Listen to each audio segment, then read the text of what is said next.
Well, hello everybody. This is kind of a different video. It's more of a discussion.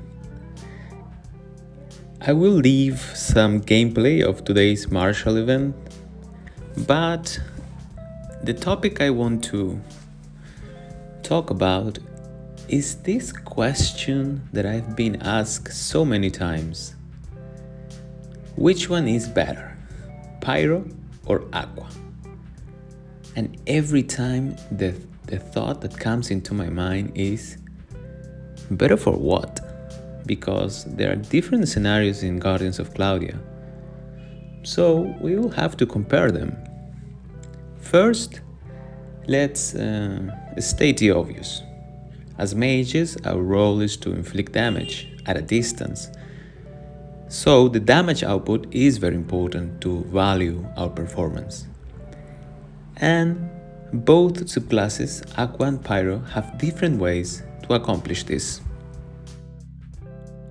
Considering the skill sets, PYRO Mage can outburst enemies, which means they can deliver a big amount of damage in a short period of time. And you can do it by combining the burn effect with the high critical rate and the critical damage that PYRO can learn.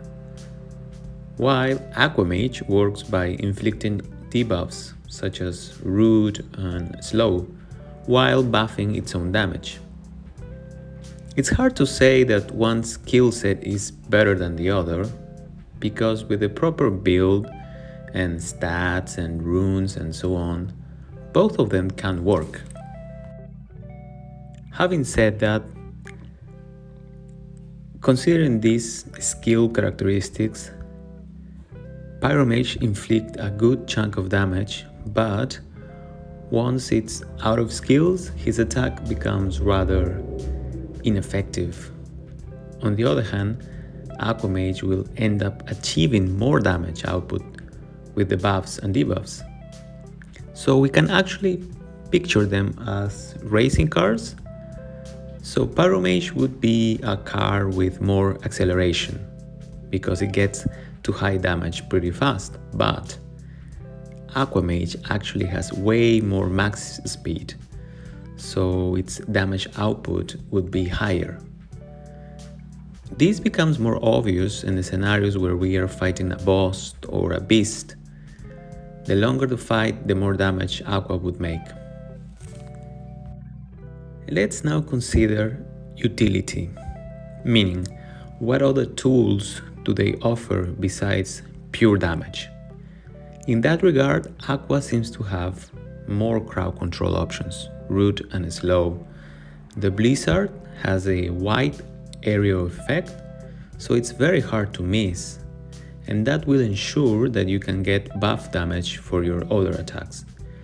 Your second skill is a bit slow to cast, but it inflicts way more damage, and the Root effect will give you more options to maneuver your enemies.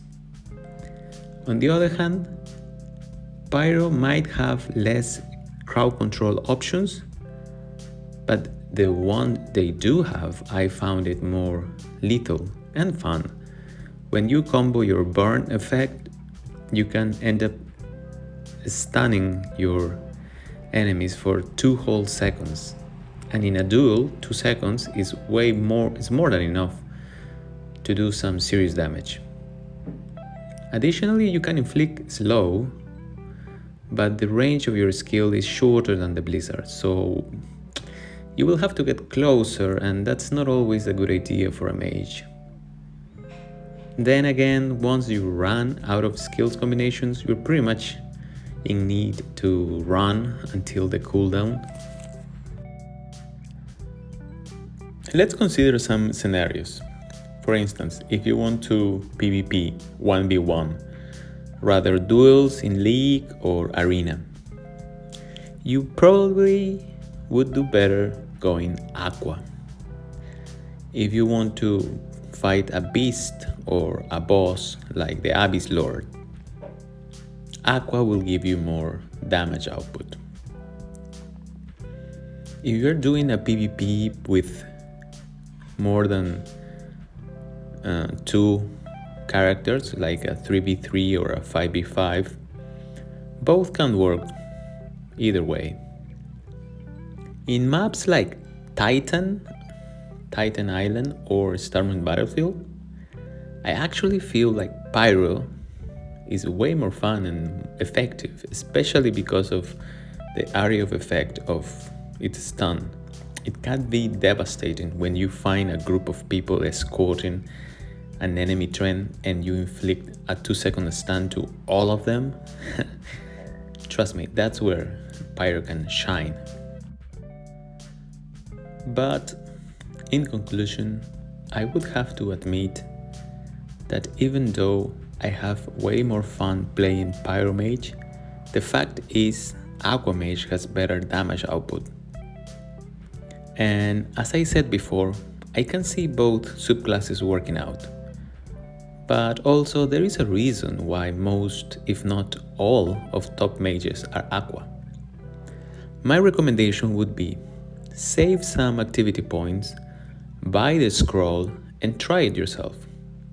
It's the only way to find what subclass suits best your style. And have fun with it.